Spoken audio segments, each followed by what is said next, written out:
Hello दोस्तों, स्वागत है आप सभी का एक बार फिर से हमारे चैनल नॉलेज कॉर्नर में।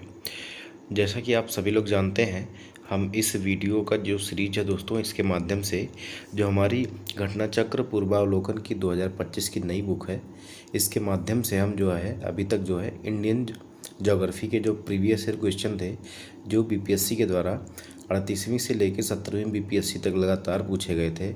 इसके अलावा सीडीपीओ या बिहार पुलिस या बीपीएससी टीआरई 1, 2, 3 में पूछे गए हैं, उन सभी को हम प्रैक्टिस कर रहे हैं। अगर आपने हमारे पीछे की वीडियो नहीं देखी हैं तो आपको क्लास के डिस्क्रिप्शन में जो है, इस वीडियो के डिस्क्रिप्शन में आपको प्लेलिस्ट का लिंक मिल जाएगा। आप वहां से जाके हमारी जो ज्योग्राफी की सीरीज है उसके पिछली वीडियो जो है वो आप देख सकते हैं।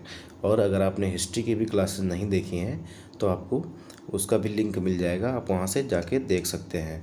हम आपको बता दें कि हमारे इसी चैनल पर आपके हिस्ट्री, ज्योग्राफी और फिजिक्स, केमिस्ट्री और बायो की भी क्लासेज आपके बीपीएससी टीआरई 4 के लिए चल रही हैं। अगर आपने नहीं देखी हैं तो आपको सभी क्लासेस का लिंक जो है वो वीडियो के डिस्क्रिप्शन बॉक्स में मिल जाएगा, वहां से आप जाके क्लासेस को देख सकते हैं। तो अभी तक हमने पिछली वीडियो में इंडियन ज्योग्राफी से जितने भी सवाल थे उनको सॉल्व किए हैं। आज हमारा जो वीडियो होने वाला है दोस्तों, ये हमारा विश्व के भूगोल से होने वाला है, वर्ल्ड ज्योग्राफी से। तो अगर आप हमारे चैनल पर नए हैं तो चैनल को सब्सक्राइब कर दीजिए, वीडियो को लाइक कर दीजिए और अपने दोस्तों में जो भी पढ़ाई कर रहे हैं बीपीएससी टीआरई 4 के लिए उनको शेयर कर दीजिए।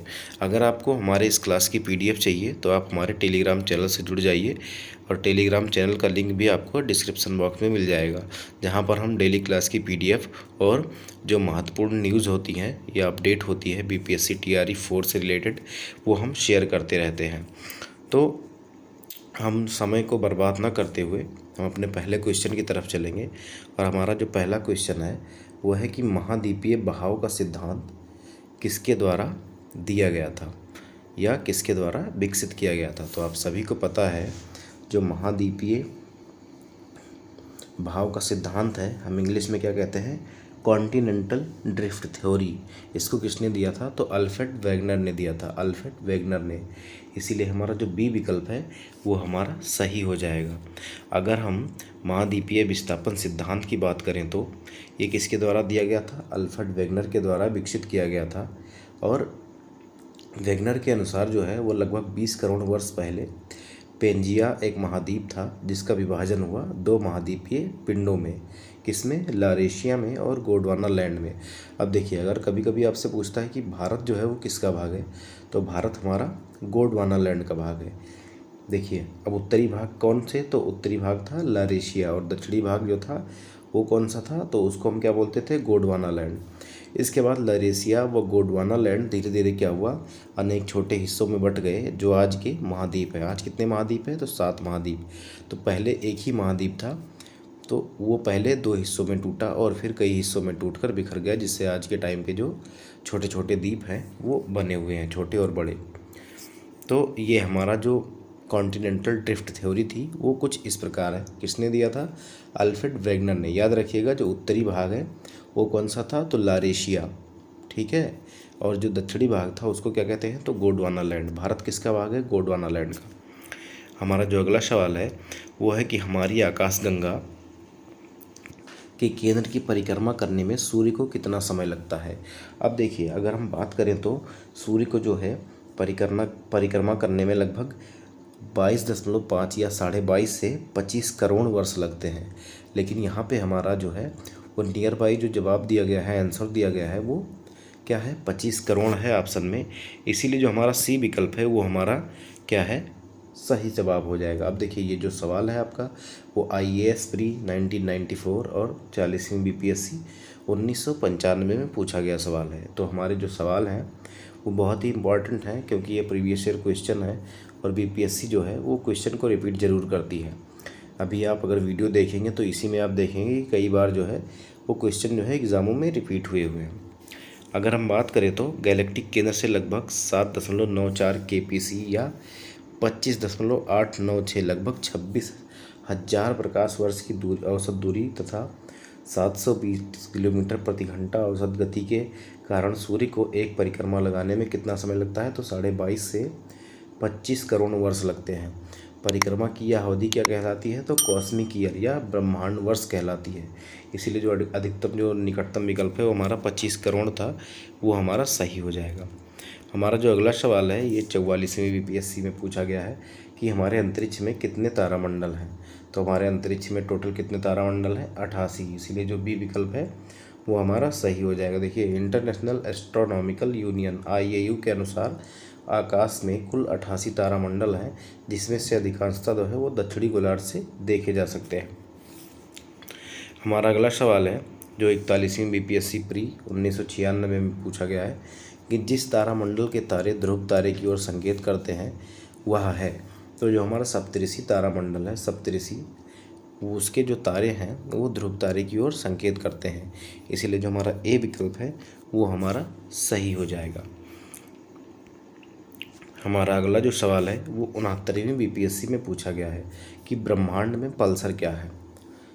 ब्रह्मांड में पल्सर क्या है, तो देखिए, पल्सर जो है वो घूमते हुए क्या होते हैं, न्यूट्रॉन तारे होते हैं। इसीलिए जो हमारा विकल्प सी है वो हमारा सही हो जाएगा। अगर हम बात करें तो ब्रह्मांड में पल्सर तेज़ी से घूमने वाले न्यूट्रॉन तारे होते हैं जो विद्युत चुम्बकीय विकिरण उत्पन्न करते हैं। अधिकांशतः न्यूट्रॉन तारे पल्सर के रूप में देखे जा सकते हैं। हमारा जो अगला सवाल है वो सौरमंडल से रिलेटेड है। देखिए, हमारा जो सवाल है वो है निम्नलिखित में से कौन सा सौरमंडल का भाग नहीं है।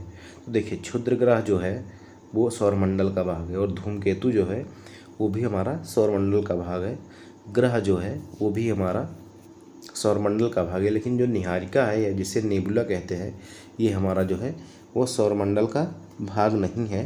इसीलिए हमारा विकल्प जो डी है वो हमारा सही हो जाएगा। ये भी सवाल हमारा जो है वो 53वीं से लेकर 55वीं बीपीएससी 2011 में पूछा गया है। देखिए, इसमें क्या है, बौने ग्रह, प्राकृतिक उपग्रह, क्षुद्र ग्रह, उल्काएं, धूमकेतु और खगोलीय धूल आदि शामिल है, जबकि निहारिका जो है वो सौरमंडल का भाग नहीं है। हमारा अगला सवाल है कि किस वैज्ञानिक ने सर्वप्रथम खोज की कि पृथ्वी सूर्य के चारों ओर घूमती है। तो देखिए, सबसे पहले ये जो कहा था उन्होंने कहा था कापरनिकस ने। लेकिन अगर हम बात करें तो कि हमारे जो एक इंडियन जो खगोलविद थे उनका तो नाम आप सभी जानते होंगे, वाराहमिहिर। इन्होंने जो है वो 1000 वर्ष पूर्व ही ये बता दिया था कि चंद्रमा जो है वो पृथ्वी की परिक्रमा करता है और पृथ्वी जो है वो सूर्य की परिक्रमा करती है। लेकिन कापरनिकस ने कब कहा था, तो कापरनिकस ने 1514 में कहा था। अगर हम बात करें तो देखिए, 1514 ईस्वी में हस्तलिखित पुस्तक कॉमेंट्रेलियस लिटिल कमेंट्री में कोपरनिकस ने उस सिद्धांत का प्रतिपादन किया था जिसमें कहा गया था कि सूर्य ब्रह्मांड के केंद्र में है तथा पृथ्वी उसकी परिक्रमा करती है। लेकिन 6वीं शताब्दी के प्रसिद्ध भारतीय खगोलविद वाराहमिहिर ने इसे 1000 वर्ष पूर्व भी बता दिया था कि चंद्रमा पृथ्वी की परिक्रमा और पृथ्वी जो है वो सूर्य की परिक्रमा करती है। हमारा जो अगला सवाल है वो है कि सौरमंडल का प्रधान आकाशीय पिंड कौन सा है। तो आप सभी को पता है कि सौरमंडल का जो प्रधान आकाशीय पिंड है वो क्या है, तो वो सूर्य है, सूर्य। इसीलिए हमारा डी विकल्प जो है वो सही हो जाएगा। हमारा अगला सवाल है कि निम्नलिखित में से किसके मध्य औसत दूरी एक खगोलीय इकाई है। तो देखिए, जो पृथ्वी और सूर्य के बीच की दूरी है, जो पृथ्वी और सूर्य के बीच की दूरी है, जो हमारी पृथ्वी और सूर्य के बीच की दूरी है वो एक खगोलीय इकाई है। इसीलिए हमारा जो ए विकल्प है वो सही हो जाएगा। ये सवाल हमारा जो है वो बीपीएससी CDPO प्री 2018 में पूछा गया है। अगर हम खगोलीय दूरी की बात करें तो या खगोलीय इकाई की बात करें तो जो पृथ्वी और सूर्य के बीच की औसत दूरी है, पृथ्वी और सूर्य के बीच की औसत दूरी है वो क्या है, खगोलीय इकाई है। खगोलीय इकाइयों का उपयोग आमतौर पर हमारे सौरमंडल की दूरियों को मापने के लिए किया जाता है। हमारा जो अगला सवाल है वो है कि सूर्य ग्रहण कब होता है। सूर्य ग्रहण कब होता है। देखिए, 47वीं बीपीएससी में आपसे पूछा गया है सूर्य ग्रहण कब होता है। तो जब चंद्रमा जो है वो सूर्य और पृथ्वी के बीच आ जाता है तो उसे हम क्या कहते हैं, सूर्य ग्रहण कहते हैं। देखिए, सोलर इक्लिप्स या सूर्य ग्रहण की स्थिति तो वह होती है जब चंद्रमा सूर्य और पृथ्वी के बीच आ जाता है, जिससे सूर्य का प्रकाश जो है वो पृथ्वी तक नहीं पहुंच पाता। यह स्थिति केवल प्रतिपदा या अमावस्या को ही होती है। हमारा जो अगला सवाल है वो है कि इनमें से कौन दिखता नहीं है। तो देखिए, बहुत ही आसान सा सवाल है कि चंद्र जो है वो उपग्रह है या ग्रह है, वो तो दिखेगा ही दिखेगा, और मंगल भी दिखेगा, ग्रह है, शुक्र भी है, ग्रह है। देखिए, चंद्रमा, शुक्र और मंगल जो है वो सभी क्या है, प्लेनेट हैं, इसीलिए ये दिखेंगे। लेकिन राहु जो है वो कोई प्लेनेट नहीं है, इसीलिए ये नहीं दिखेगा। तो इसीलिए हमारा जो डी विकल्प है वो हमारा सही हो जाएगा। हमारा अगला सवाल है कि सौरमंडल का सर्वाधिक ग्रह जो गर्म है वो कौन है, सर्वाधिक गर्म ग्रह कौन है। तो देखिए, जो शुक्र है वो सौरमंडल का सबसे गर्म ग्रह है। अगर हम बात करें तो जो शुक्र है इसका औसतन तापमान कितना होता है, वो 464 डिग्री सेल्सियस। अगर हम केल्विन में बात करें तो 737 केल्विन। देखिए, सौरमंडल का सर्वाधिक गर्म ग्रह जो है वो शुक्र है। इसका औसत तापमान 464 डिग्री सेल्सियस या 737 केल्विन है। इसका कारण है शुक्र ग्रह पर कार्बन डाइऑक्साइड की जो अधिकता है वो कितनी है, लगभग 90 से 95% वहाँ पे कार्बन डाइऑक्साइड है, इसीलिए जो शुक्र है वो इतना गर्म रहता है। हमारा अगला सवाल है कि इवनिंग स्टार किस ग्रह को कहते हैं। तो ये तो बहुत ही लॉलीपॉप सा सवाल है, चाहे इवनिंग स्टार बोले या मॉर्निंग स्टार बोले, सांझ का तारा, भोर का तारा या चमकीला ग्रह जो है वो हमारा शुक्र है, इसीलिए हमारा सी विकल्प जो है वो सही हो जाएगा। देखिए, फिर से आ गया कि सौरमंडल का सबसे चमकदार ग्रह कौन सा है। तो सबसे चमकदार ग्रह हमारा शुक्र है, इसीलिए हमारा डी विकल्प जो है वो सही हो जाएगा। देखिए, हमारा अगला जो सवाल है वो है कि पृथ्वी तक पहुंचने के लिए सूर्य से चला प्रकाश समय लेता है। तो देखिए, जो पृथ्वी से या पृथ्वी तक जो सूर्य से का प्रकाश पहुंचता है वो लगभग 8 मिनट और 19 सेकंड। अगर 8 मिनट 19 सेकंड अगर हम सेकंड में बात करें तो लगभग 499 सेकंड में पहुंचता है। अब देखिए, यहाँ एग्जैक्ट तो नहीं दिया हुआ है, लेकिन 8 मिनट दिया गया है, इसीलिए जो हमारा सी विकल्प है वो हमारा सही हो जाएगा। हमारा जो अगला सवाल है, देखिए, लैंग्वेज बदल के कितनी बार एग्ज़ाम में पूछा जा रहा है क्वेश्चन। सूर्य का प्रकाश जो है वो पृथ्वी पर कब पहुंचता है, तो 8 मिनट में पहुंचता है। हमारा जो अगला सवाल है वो है कि पृथ्वी को सूर्य की परिक्रमा करने में कितने घंटे या कितने दिन लगते हैं। तो देखिए, कितने दिन लगते हैं, अब ये थोड़ा कंफ्यूजिंग है, क्योंकि नॉर्मली तो सबको पता है 365 दिन। तो इसीलिए क्या है कि आप लोग याद रखिएगा कि कितने दिन लगते हैं, तो 365.25 दिन, 365.25 दिन लगते हैं। इसीलिए जो हमारा बी विकल्प है वो हमारा सही हो जाएगा। अगर हम बात करें तो पृथ्वी को सूर्य की परिक्रमा करने में 365.25 दिन या 365 दिन 6 घंटे 9 मिनट और 9.51 सेकेंड का समय लगता है। और इसे क्या कहा जाता है, तो इसे सौर वर्ष कहा जाता है। हमारा जो अगला क्वेश्चन है वो है कि पृथ्वी परिभ्रमण करती हुई प्रति मिनट करीब करीब कितनी दूरी तय कर लेती है। तो देखिए, पृथ्वी जो है वो परिभ्रमण करती हुई लगभग अगर हम बात करें तो 0.8 किलोमीटर की दूरी लगभग 1 मिनट में तय कर लेती है। और 27.8 जो है वो हमको किसी ऑप्शन में दिया नहीं गया है, इसीलिए क्या होगा कि ये क्वेश्चन ही हमारा गलत है। अगर हम एक्सप्लेनेशन देखें तो पृथ्वी की विषुवत रेखा की परिधि जो है दोस्तों कितनी है, तो लगभग 490.28 किलोमीटर। ठीक है, इस दूरी को पृथ्वी अपनी धुरी पर 24 घंटे में तय कर लेती है। अर्थात पृथ्वी की अपनी धुरी पर जो परिभ्रमण की गति है वो कितनी है, तो 40,090.28 किलोमीटर प्रति 24 घंटा। ठीक है, और लगभग कितनी है, तो 1670 किलोमीटर प्रति घंटा। इस आधार पर 1 मिनट में पृथ्वी की गति कितनी हो जाएगी, 1670 किलोमीटर को कितने से भाग करेंगे हम, तो 60 से, और कितना आएगा, तो 27.8 किलोमीटर। ये जो है 27.8 किलोमीटर लगभग 1 मिनट में जो है वो पृथ्वी जो है वो दूरी तय कर लेती है। और जो हमारा ऑप्शन में जो है वो 27.8 किलोमीटर कहीं नहीं दिया गया है। इसीलिए जो हमारा विकल्प हम कह सकते हैं एक प्रकार से कि हमारा क्वेश्चन ही गलत है। अगर हमको उपयुक्त में से कोई नहीं विकल्प दिया गया होता तो हमारा क्वेश्चन सही रहता। हमारा जो अगला सवाल है वो है कि पृथ्वी एवं सूर्य के बीच की दूरी अधिकतम कब होती है।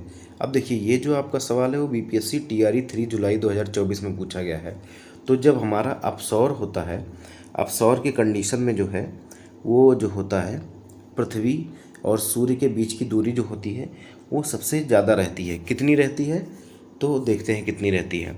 पृथ्वी और सूर्य के बीच की अधिकतम दूरी जो है वो अपसौर में होती है, जो प्रत्येक वर्ष 3 से 6 जुलाई के मध्य घटित होता है।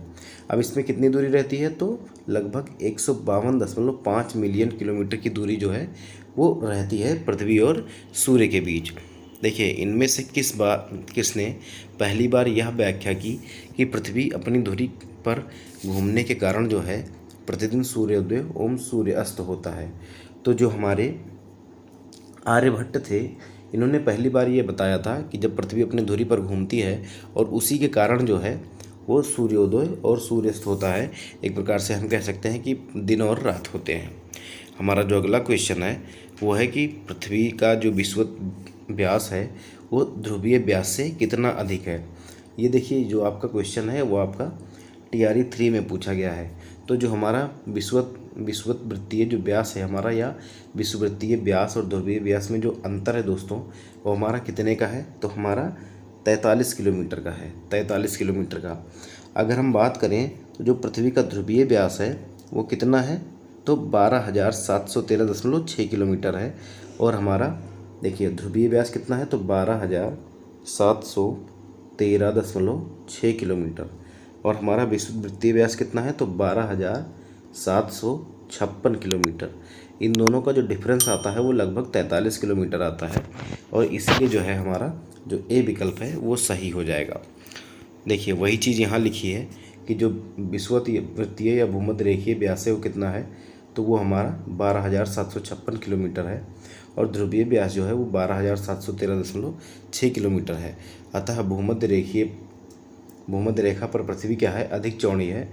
और पृथ्वी का औसत व्यास कितना, अगर औसत व्यास पूछ लिया जाए तो कितना हो जाएगा 12,742 किलोमीटर। हमारा अगला क्वेश्चन है वो है कि सौरमंडल में सबसे बड़ा ग्रह कौन सा है। तो सौरमंडल में सबसे बड़ा ग्रह आप सभी जानते हैं कि बृहस्पति है। इसीलिए जो हमारा ए विकल्प है वो हमारा सही हो जाएगा। और जो है बृहस्पति का व्यास जो है वो सर्वाधिक है, कितना है 1,42,984 किलोमीटर।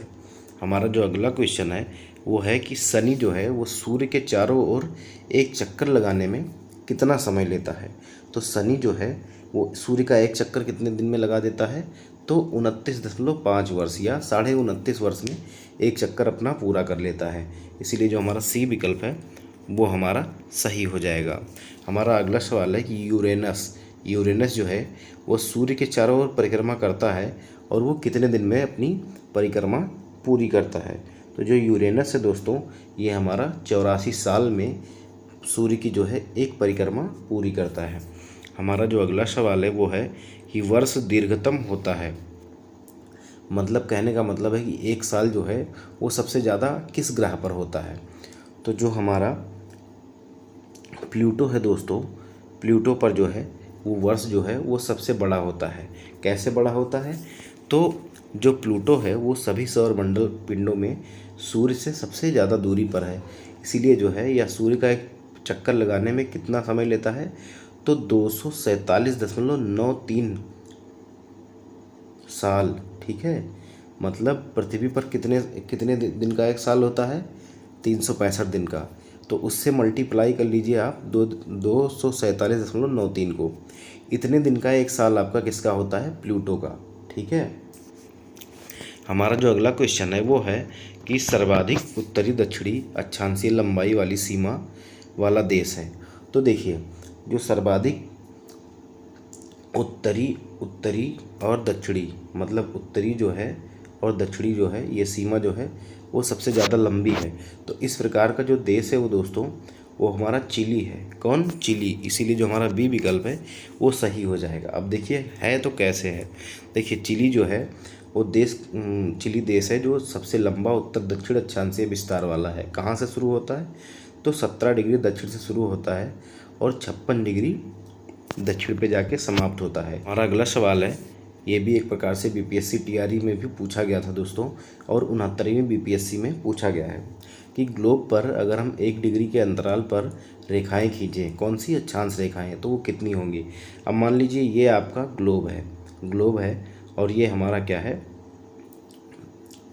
रेखाएं हैं। तो अगर हम 1-1 डिग्री पे अगर रेखाएं खींचें तो वो कितनी हो जाएगी, वही ये पूछ रहा है।